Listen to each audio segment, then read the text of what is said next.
of Pride and Prejudice, by Jane Austen. Chapter 2. Mr. Bennet was among the earliest of those who waited on Mr. Bingley. He had always intended to visit him, though to the last always assuring his wife that he should not go; and till the evening after the visit was paid, she had no knowledge of it. It was then disclosed in the following manner. Observing his second daughter employed in trimming a hat, he suddenly addressed her with— "I hope Mr. Bingley will like it, Lizzy."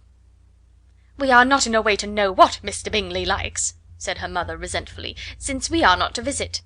"But you forget, mamma," said Elizabeth, "that we shall meet him at the assemblies, and that Mrs. Long promised to introduce him."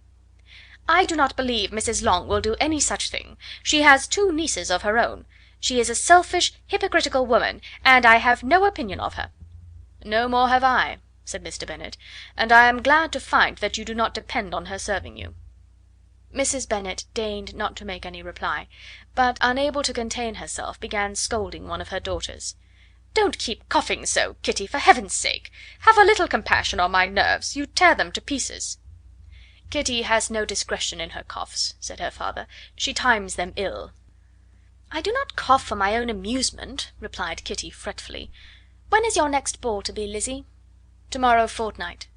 "Ay, so it is," cried her mother, "and Mrs. Long does not come back till the day before, so it will be impossible for her to introduce him, for she will not know him herself." "Then, my dear, you may have the advantage of your friend, and introduce Mr. Bingley to her." "Impossible, Mr. Bennet, impossible, when I am not acquainted with him myself. How can you be so teasing?" "I honour your circumspection. A fortnight's acquaintance is certainly very little.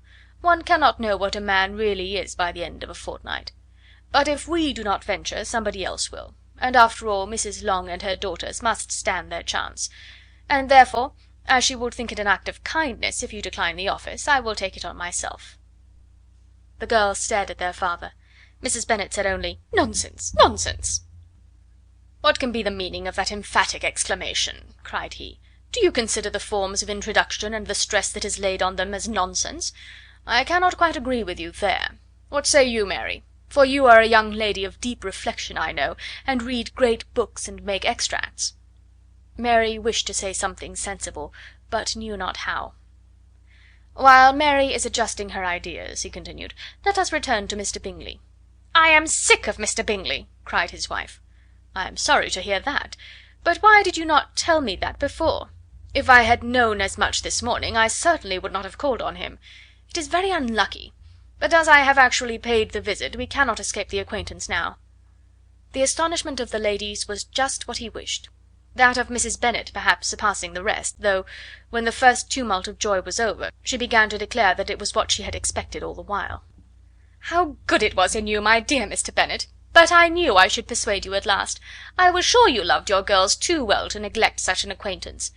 Well, how pleased I am! And it is such a good joke, too, that you should have gone this morning, and never said a word about it till now."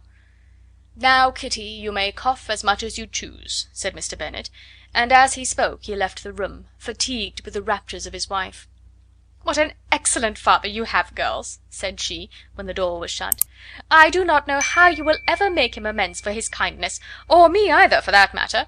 At our time of life it is not so pleasant, I can tell you, to be making new acquaintances every day, but for your sakes we would do anything. Lydia, my love, though you are the youngest, I dare say Mr. Bingley will dance with you at the next ball." "Oh," said Lydia stoutly, "I'm not afraid, for though I am the youngest, I'm the tallest." The rest of the evening was spent in conjecturing how soon he would return Mr. Bennet's visit, and determining when they should ask him to dinner. Chapter 3.